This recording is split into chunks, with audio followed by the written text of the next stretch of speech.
ನಮಸ್ಕಾರ ಬಂಧುಗಳೇ, spark of life Kannada ಚಾನಲ್ಗೆ ಸ್ವಾಗತ. ಇವತ್ತು ನಾವು ಒಂದು ಕಹಿ ಸತ್ಯದ ಬಗ್ಗೆ ಮಾತನಾಡೋಣ. ನಿಮ್ಮ ಜೀವನದಲ್ಲಿ ಎಂದಾದರೂ ಹೀಗೆ ಅನಿಸಿದೆಯೇ? ನಾನು ಎಲ್ಲರಿಗೂ ಒಳ್ಳೆಯದನ್ನೇ ಮಾಡಿದೆ, ಎಲ್ಲರನ್ನೂ ಪ್ರೀತಿಯಿಂದ ಕಂಡೆ, ಆದರೆ ಜನ ನನ್ನನ್ನು ಕೇವಲ ಅವರ ಅವಶ್ಯಕತೆಯಿದ್ದಾಗ ಮಾತ್ರ ನೆನಪಿಸಿಕೊಳ್ತಾರೆ ಎಂದು.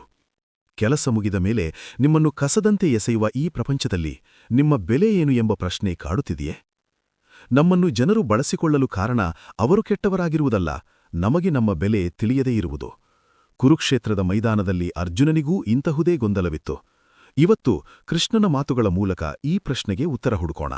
ವಿಡಿಯೋ ಸ್ವಲ್ಪ ಉದ್ದವಿದೆ, ಆದರೆ ಕೊನೆಯವರೆಗೂ ಕೇಳಿದ್ರೆ ನಿಮ್ಮ ಬದುಕಿನ ದೃಷ್ಟಿಕೋನ ಬದಲಾಗಲಿದೆ. ದಯವಿಟ್ಟು ನಮ್ಮ ಚಾನೆಲ್ಗೆ ಸಬ್ಸ್ಕ್ರೈಬ್ ಆಗಿ. ಮೊದಲ ಭಾಗ, ಮುಗ್ಧತೆ ಮತ್ತು ಅತಿಯಾದ ಲಭ್ಯತೆ. ಬಂಧುಗಳೇ, ನಾವೆಲ್ಲರೂ ಒಂದು ಭ್ರಮೆಯಲ್ಲಿದ್ದೇವೆ. ನಾನು ಎಲ್ಲರಿಗೂ ಒಳ್ಳೆಯವನಾಗಿದ್ರೆ, ಎಲ್ಲರಿಗೂ ಸಹಾಯ ಮಾಡಿದ್ರೆ ಎಲ್ಲರೂ ನನ್ನನ್ನು ಪ್ರೀತಿಸುತ್ತಾರೆ ಎಂದು ಅಂದುಕೊಳ್ಳುತ್ತೇವೆ. ಆದರೆ ಕೃಷ್ಣ ಹೇಳುವ ಕಟು ಸತ್ಯವೇ ಬೇರೆ. ಕೃಷ್ಣ ಅರ್ಜುನನಿಗೆ ಹೇಳ್ತಾನೆ, ಅರ್ಜುನ, ಅತಿಯಾದ ಒಳ್ಳೆಯತನವೂ ಒಂದು ದೌರ್ಬಲ್ಯವೇ.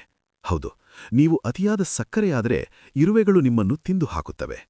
ಅತಿಯಾದ ಲಭ್ಯತೆ. ನಿಮ್ಮನ್ನು ಜನರು ಯಾಕೆ ಬಳಸಿಕೊಳ್ತಾರೆ ಅಂದ್ರೆ, ನೀವು ಅವರಿಗೆ ಯಾವಾಗಲೂ ಲಭ್ಯವಿರುತ್ತೀರಿ. ಅವರು ಅರ್ಧರಾತ್ರಿಯಲ್ಲಿ ಮೆಸೇಜ್ ಮಾಡಿದ್ರೂ ನೀವು ಉತ್ತರಿಸುತ್ತೀರಿ. ಅವರು ಕರೆದ ತಕ್ಷಣ ನಿಮ್ಮ ಕೆಲಸ ಬಿಟ್ಟು ಓಡಿ ಹೋಗುತ್ತೀರಿ. ನೀವು ಯಾರಿಗಾದರೂ ಸದಾ ಲಭ್ಯವಿದ್ದಾಗ ಅವರಿಗೆ ನಿಮ್ಮ ಸಮಯದ ಬೆಲೆ ತಿಳಿಯುವುದಿಲ್ಲ. ನೀವು ಉಚಿತವಾಗಿ ಸಿಗುವ ಗಾಳಿಯಂತೆ ಆಗಿಬಿಡುತ್ತೀರಿ. ಗಾಳಿ ಇಲ್ಲದಿದ್ದರೆ ಮನುಷ್ಯ ಬದುಕಲಾರ. ಆದರೆ ಯಾರು ಗಾಳಿಗೆ ಬೆಲೆ ಕೊಡುತ್ತಾರೆ? ಇಲ್ಲ, ಜನರು ವಜ್ರಕ್ಕೆ ಬೆಲೆ ಕೊಡುತ್ತಾರೆ. ಯಾಕೆಂದ್ರೆ ಅದು ಅಷ್ಟು ಸುಲಭವಾಗಿ ಸಿಗುವುದಿಲ್ಲ.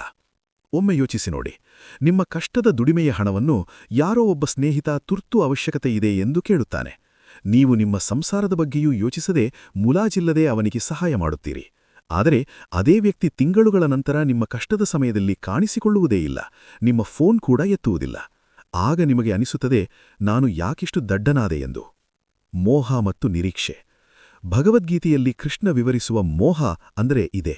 ನೀವು ಅವರ ಮೇಲೆ ಅತಿಯಾದ ನಿರೀಕ್ಷೆ ಇಟ್ಟುಕೊಂಡಿದ್ದೀರಿ.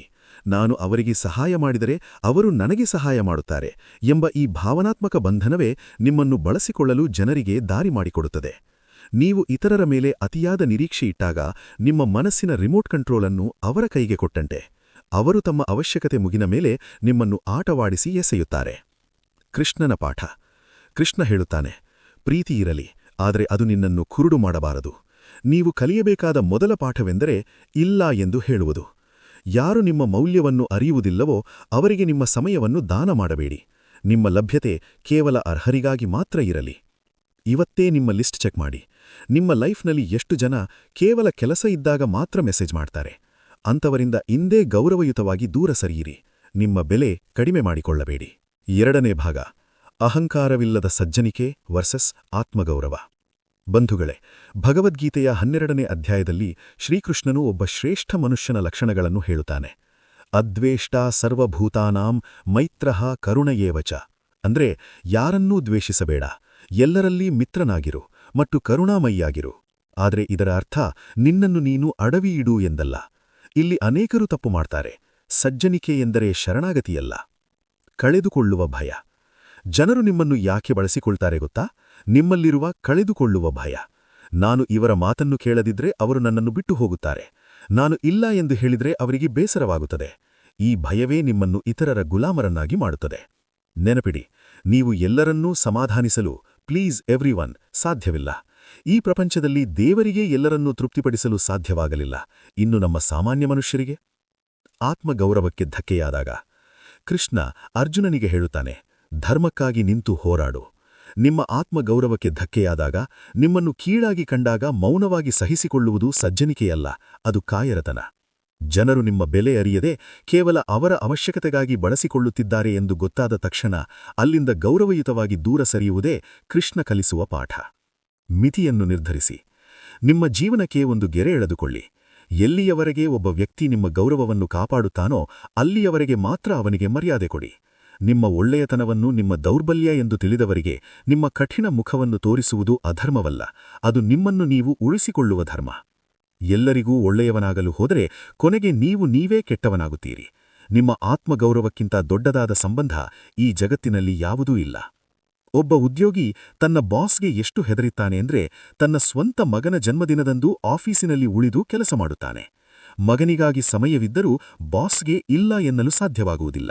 ಫಲಿತಾಂಶವೇನು? ಬಾಸ್ಗೆ ಅವನ ಮೇಲೆ ಗೌರವ ಹೆಚ್ಚಾಗುವುದಿಲ್ಲ, ಬದಲಾಗಿ ಇವನನ್ನು ಹೇಗೆ ಬೇಕಾದರೂ ಬಳಸಿಕೊಳ್ಳಬಹುದು ಎಂಬ ಕೀಳು ಭಾವನೆ ಮೂಡುತ್ತದೆ. ಸೆಲ್ಫ್ ರೆಸ್ಪೆಕ್ಟ್ ಇಲ್ಲದ ವ್ಯಕ್ತಿಯನ್ನು ಜಗತ್ತು ಎಂದಿಗೂ ಗೌರವಿಸುವುದಿಲ್ಲ. 3ನೇ ಭಾಗ, ಕರ್ಮಫಲ ಮತ್ತು ನಿನ್ನ ಮೌಲ್ಯ. ಬಂಧುಗಳೇ, ನಾವು ಎಲ್ಲರಿಗೂ ಸಹಾಯ ಮಾಡುತ್ತೇವೆ, ಪ್ರೀತಿ ಹಂಚುತ್ತೇವೆ, ಆದರೆ ಪ್ರತಿಯಾಗಿ ನಮಗೆ ಸಿಗುವುದು ಮೋಸ ಅಥವಾ ನಿರ್ಲಕ್ಷ್ಯ ಮಾತ್ರವಾದಾಗ ನಮಗೆ ನಮ್ಮ ಮೇಲೆ ಸಂಶಯ ಬರುತ್ತದೆ. ನಾನು ಯಾಕಿಷ್ಟು ಒಳ್ಳೆಯವನಾದೆ, ಈ ಜಗತ್ತಿನಲ್ಲಿ ಒಳ್ಳೆಯತನಕ್ಕೆ ಬೆಲೆಯೇ ಇಲ್ಲವೇ ಎಂಬ ನೋವು ಕಾಡುತ್ತದೆ. ಆದರೆ ಕೃಷ್ಣ ಹೇಳುವ ಮಾತು ಕೇಳಿ, ಕರ್ಮಣ್ಯೇವಾಧಿಕಾರಸ್ತೆ ಮಾ ಫಲೇಷು ಕದಾಚನ. ನೀವು ಇತರರಿಗೆ ಸಹಾಯ ಮಾಡಿದ್ದು ನಿಮ್ಮ ಸಂಸ್ಕಾರ, ನಿಮ್ಮ ಧರ್ಮ. ಅವರು ಅದನ್ನು ಬಳಸಿಕೊಂಡು ನಿಮ್ಮನ್ನು ಬಿಟ್ಟಿದ್ದು ಅವರ ಕರ್ಮ. ನೀವು ನಿಮ್ಮ ಕರ್ತವ್ಯವನ್ನು ಪ್ರಾಮಾಣಿಕವಾಗಿ ಮಾಡಿದ್ದೀರಿ ಎಂದರೆ ಭಗವಂತನ ದೃಷ್ಟಿಯಲ್ಲಿ ನೀವು ಶ್ರೇಷ್ಠರು. ನಿಮ್ಮ ಒಳ್ಳೆಯತನವನ್ನು ಯಾರೋ ಬಳಸಿಕೊಂಡರು ಎಂಬ ಕಾರಣಕ್ಕೆ ನೀವು ನಿಮ್ಮ ಗುಣವನ್ನು ಬದಲಾಯಿಸಿಕೊಳ್ಳಬೇಡಿ. ಬದಲಾಗಿ ನಿಮ್ಮ ಒಳ್ಳೆಯತನವನ್ನು ಯಾರಿಗೆ ತೋರಿಸಬೇಕು ಎಂಬ ವಿವೇಕವನ್ನು ಬೆಳೆಸಿಕೊಳ್ಳಿ. ವಜ್ರದ ಬೆಲೆ. ನಿಮ್ಮ ಮೌಲ್ಯ ನಿಮಗಿರಲಿ. ಒಂದು ವಜ್ರದ ಹರಳು ಕೋತಿ ಕೈಗೆ ಸಿಕ್ಕರೆ ಅದೊಂದು ಕಲ್ಲು ಎಂದು ಭಾವಿಸಿ ಎಸೆಯುತ್ತದೆ. ಆದರೆ ಅದೇ ವಜ್ರ ಜಕ್ಕಳಿಯ ಕೈಗೆ ಸಿಕ್ಕರೆ ಅವನು ಅದಕ್ಕೆ ಕೋಟಿ ಬೆಲೆ ಕಟ್ಟುತ್ತಾನೆ. ಜನರು ನಿಮ್ಮನ್ನು ಬಳಸಿಕೊಳ್ಳುತ್ತಿದ್ದಾರೆ ಎಂದರೆ ಅವರಿಗೆ ನಿಮ್ಮ ಬೆಲೆ ತಿಳಿಯದೇ ಇರುವುದೇ ಹೊರತು ನೀವು ಬೆಲೆ ಬಾಳುವವರಲ್ಲ ಎಂದರ್ಥವಲ್ಲ. ನಿಮ್ಮ ಬೆಲೆ ತಿಳಿಯದವರ ಮುಂದೆ ನಿಮ್ಮನ್ನು ಪ್ರದರ್ಶಿಸಬೇಡಿ. ನಿಮ್ಮನ್ನು ಬಳಸಿಕೊಳ್ಳುವವರಿಂದ ದೂರವಾಗಿ ನಿಮ್ಮ ಬೆಲೆ ಅರಿಯುವ ಕೃಷ್ಣನಂತಹ ಸ್ನೇಹಿತರ ಜೊತೆ ಇರಿ. 2026ರಲ್ಲಿ ನೀವು ಕಲಿಯಬೇಕಾದ ದೊಡ್ಡ ಪಾಠವೆಂದರೆ ನೀವು ಎಲ್ಲರಿಗೂ ಅಲ್ಲ, ಕೇವಲ ಅರ್ಹರಿಗಾಗಿ ಮಾತ್ರ ಎಂದು. ಬಂಧುಗಳೇ, ಇವತ್ತೇ ಒಂದು ಸಂಕಲ್ಪ ಮಾಡಿ. ನಿಮ್ಮನ್ನು ಯಾರೂ ಬಳಸಿಕೊಳ್ಳದಂತೆ ನೀವು ನಿಮ್ಮ ವ್ಯಕ್ತಿತ್ವವನ್ನು ರೂಪಿಸಿಕೊಳ್ಳಿ. ನಿಮ್ಮ ಮೌನ ಕೃಷ್ಣನ ಶಕ್ತಿಯಾಗಲಿ. ಜನರು ನಿಮ್ಮನ್ನು ಬಳಸಿಕೊಳ್ಳುತ್ತಿದ್ದಾರೆ ಎಂದರೆ ನೀವು ಉಪಯುಕ್ತವಾಗಿದ್ದೀರಿ ಎಂದರ್ಥ, ಆದರೆ ಅವರು ನಿಮ್ಮನ್ನು ತುಳಿಯಲು ಅವಕಾಶ ನೀಡಬೇಡಿ. ಈ ಸ್ಕ್ರಿಪ್ಟ್ ನಿಮ್ಮ ಹೃದಯಕ್ಕೆ ತಲುಪಿದ್ರೆ ದಯವಿಟ್ಟು ಕಮೆಂಟ್ ಮಾಡಿ. ನಿಮ್ಮ ಜೀವನದ ಇಂತಹ ಕಹಿ ಅನುಭವಗಳನ್ನು ಹಂಚಿಕೊಳ್ಳಿ. ಸ್ಪಾರ್ಕ್ ಆಫ್ ಲೈಫ್ ಕನ್ನಡ ಸದಾ ನಿಮ್ಮ ಬೆಂಬಲಕ್ಕಿದೆ. ಇನ್ನು ಮುಂದೆ ನಿಮ್ಮ ಜೀವನದ ಕಥೆ ನೀವು ಬರೆಯಿರಿ, ಅದು ಯಶಸ್ಸಿನ ಕಥೆಯಾಗಲಿ. ಜೈ ಶ್ರೀಕೃಷ್ಣ.